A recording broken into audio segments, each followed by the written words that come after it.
ये देखो भाई, शाम का टाइम है, शाम के 5 बज चुके हैं और नवरात्र का दूसरा दिन है।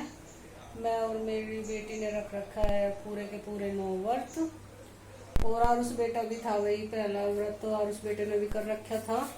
और क्या है ना भाई, आज आरुष ने मतलब उसकी क्या है भाई, उसको वीकनेस सी हो जाती है और उसे भी उसकी तबीयत ठीक नहीं थी। तो रात भी मैंने उसे देखा था, वो कह रहा था बार बार मम्मी मेरी तबीयत ठीक नहीं है। तो मैंने उसका व्रत मतलब मगा चलो भाई आप पहला और बाद का ही रख लेना। अब मेरा भी देख लो भाई, मतलब व्रत रख कर थोड़ी सी मैं भी ऐसी ही हो जाती हूँ। तो मैंने उसका व्रत आज मतलब मगा आज खाना खा लो। उसको मैंने अभी आलू के पराठे बना के दिए हैं और ये अभी मैं यहाँ पे बना रही हूँ मम्मी के लिए भी खाना। तो चलिए मैं बैक कर लेती हूँ यहाँ पे कैमरा। ये देखो भाई, यहाँ पे हम माँ बेटी बैठे हुए हैं और मैं एप्पल लेके आ गई हूँ। मैं इनको काट के खा रही हूँ और मम्मी को भी कह रही हूँ आप भी खा लो, क्योंकि मैंने तो व्रत रख रखा है और मम्मी ने व्रत नहीं रखा। तो ये कह रही है कि तुम खा लो, मैं कहा नहीं तुम भी खा लो। हाँ, और भाई यही लगा लो, जब से मम्मी आई है मेरा टाइम बड़ा अच्छा कट रहा है। अच्छा क्या, यही है कि भाई एक माँ ही ऐसी होती है जो बेटी अपनी माँ के सामने अपने दिल की सब बात कह लेती है। यही है बस, मम्मी मम्मी के साथ दिन भर बातें लगी रहती हूँ। जब भी मेरा काम ख़त्म हो जाता है, मैं फ्री होती हूँ, तो आके मैं मम्मी के पास ही बैठ जाती हूँ। मतलब काम क्या, बल्कि काम भी छोड़ छोड़ के बैठती रहती हूँ भाई मैं तो। और तो मम्मी के मतलब भैया का फ़ोन आया था, वो कह रहा था कि मेरे को जाना है। तो मम्मी ने बोला था कि मैं भी जाऊँगी, तो अब इनकी गाँव जाने की तैयारी चल रही है, शायद 2-4 दिन में जाने वाली है ये। तो आज मेरा बिल्कुल मन नहीं लग रहा, मैं कह रही थी अभी मत जाऊँ, बट ये तो बिल्कुल भी मान नहीं रही है कि नहीं अब तो मैं जाऊंगी। क्योंकि ये पहले बड़े भैया के पास रही, अब बड़ा भैया भी मतलब यहीं आसपास में ही रहता है, तो फिर ये मेरे पास आ गई थी और उससे पहले छोटे भैया के पास भी रही है। ये लगा लो गाँव से इनको काफ़ी टाइम हो गया है, 4-5 महीने कह रही है कि मैं आई हुई हूँ मेरे यहाँ भाई। इनको 15-20 दिन हो गए आए हुए। तो मैं अभी कह रही हूँ कि अभी और दीपावली तक मेरे पास ही रह लो, अच्छा लग रहा है। पर ये कह रही है नहीं दीपावली पे मतलब मैं घर ही जाऊंगी। और अब जाके मतलब ये कुछ कीर्तन वगैरह भी कराती है भाई घर पे। तो हमारे घर पे भाई कोई नहीं है, वहाँ गांव में बंदी पड़ा है और तो इसलिए इन्हें भी लगा ही रहता है। थोड़ा वहाँ पे भी रहती है मम्मी, और भैयों के पास भी रहती है और मेरे पास भी रहती है भाई। इनका भी घूमना होता रहता है, सही कट रहा है इनका भी टाइम। चलो अच्छी बात है। और अपना गांव में भी रह लेती है भाई। वही है कि गांव में भी अड़ोस पड़ोस में जो भी परिवार वाले हैं उनके भी फ़ोन आते रहे भाई कब आओगी कब आओगी। उनका भी मन नहीं लग रहा बिल्कुल भी मम्मी के बिना।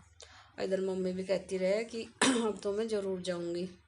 तो मैं पूछ रही थी फिर कब आओगी, तो कह रही थी देखूंगी बता दूंगी कब आऊँगी। यही है भाई, फिर आ जाएगी दीपावली से बाद में आ जाएगी, कुछ दिन वहाँ पे भी रुकेगी गांव में भी। और रुकना भी चाहिए भाई थोड़े बहुत दिन, मुझे भी लगता है मगर सही है। वहाँ पे भी फिर बंद पड़ा रहेगा तो अच्छा नहीं है, मतलब फिर और ज़्यादा गंदा हो जाता है। ये कह रही है जाके तो साफ़ सफाई करानी पड़ेगी किसी को बुला के, तभी जाके 1-2 दिन में ढंग बैठेगा। तो फिर ये भैया भाभी भी जाएंगे दीपावली पे तो। और ये देखो भाई मैं यहाँ किचन में आ गई और यहाँ पे मैं अभी चल रही है अब मेरे खाने की तैयारी कि भाई मैंने और मेरी बेटी का व्रत है आज। कल तो आरुष का भी था, आज मैंने आरुष का व्रत नहीं रखवाया। मैं कहा चलो भाई पहला और बाद का रख लेना। तो ये उसके चावल है भाई व्रत वाले। मैं सोच रही थी अब मुझे दुकान पे जाना पड़ेगा, तो मैंने डब्बा निकाला और उसमें से देखा कि फुल पैकेट निकल गया। मगर चलो भाई अच्छा है, ये तो पूरा पैक ही रखा है एक पैकेट। मगर चलो अब ये चावल बना लूँगी मैं। और यही है भाई, मुझे भी अब भूख लग रही है और उसको भी मैंने खाना खिला दिया। उसने खाए थे अब आलू के पराठे, अभी मैंने उसके लिए बनाए थे आलू के पराठे और वो खा के खेलने गया हुआ है भाई पार्क में। तो अभी मैं इनको निकाल लूँगी, इसमें से थोड़े चावल भिगोऊँगी। और ये यहाँ पे मिठाई बनाई हुई है भाई, मम्मी ने पहला खोया निकाला था, वो वीडियो में नहीं बना पाई थी जब मैं नहाने चली गई थी, जब मम्मी मिठाई बनाने लगी थी। तो ये मिठाई बन के होगी तैयार, तब से मम्मी ने रख दी थी यहाँ किचन में। तो अब मैं इनको इस डब्बे में डाल रही हूँ। मैं कहा चलिए इसमें डब्बे में डाल के मैं इनको रख दूँगी फ्रिज में। तो इसमें मतलब मम्मी ने खोया बनाया पहले तो दूध का, और फिर इसमें यही मतलब क्या बोलते हैं इसको, सूखा जो गोला होता है उसके कस के वो डाला है। अच्छी बन गई वही मिठाई। और अभी अभी मेरी बहन भी लेकर आई थी वही मिठाई, तो पेड़े वगैरह लेकर आई थी बड़े वाली बहन। और यहाँ पे देखो मैंने दाल में लगा दिया तड़का। और आरुष और मम्मी के लिए मैंने खाना बनाई थी, दाल बनाई थी मैंने दोपहर को। बट मम्मी ने सुबह आलू के पराठे खाए थे और आरुष ने वही बोले अभी हमें भूख नहीं है, हम जब हमें भूख लगेगी बता देना।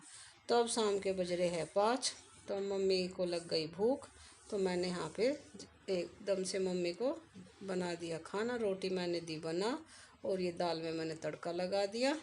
और अब मम्मी के लिए मैं डाल रही हूँ ये दाल। मैं कहा चलो भाई अब आप खाना खा लो, मैंने बोल दिया था जब भी आपको भूख लगेगी तो मेरे को बता देना। और ये देखिए मम्मी की प्लेट कर ली मैंने तैयार, ये रोटी बना के रख दी मैंने, और इधर ये मैंने दाल। और अभी इसमें मम्मी को थोड़ा सा मैं ये चाय मट्ठा भी बनाती हूँ, तो मैं वो भी मैं कहा चलिए मम्मी को भी दे देती हूँ। इसमें है ये मेरी दही, तो अभी मम्मी को दूंगी मैं खाना, क्योंकि उनको लग रही है अब भूख। ये बोल रही थी कि अब मेरे को भूख लगी है, जल्दी से मेरे को खाना दे दो। मगर ठीक है। और आरुष तो अपना खा पी के भाई खेलने चला गया है पार्क में। उसने तो अभी भी दाल के साथ रोटी नहीं खाई, उसने बोला कि मेरे को तो अभी भी आलू के पराठे ही बना के दे दो, मक्खन के साथ खाऊंगा। तो मैंने उसको दे दी। और यहाँ पे चलिए मैंने मम्मी के लिए डाल दिया खाना, और अब मम्मी को मैं दे आती हूँ ये खाना। वो बैठी है उधर अंदर रूम में, देखती हूँ क्या कर रही है अभी। और बस भाई अभी मेरे को भी भूख लग रही है, अब मैं अपने भी खाने की करूँगी तैयारी। भाई शाम का वक्त हो चुका है। और ये देखो इधर मम्मी बैठ के क्या कर रही है। ये मैंने लो मम्मी अपना खाना खा लो, और दाल बता देना दाल कैसी हो रही है, क्योंकि मैंने तो आप टेस्ट नहीं कर सकती कि नमक वमक कैसा है, आप ही बताना। तो मम्मी पहले देखो ये क्या कर रही है, हाथ जोड़ रही है खाने के सामने।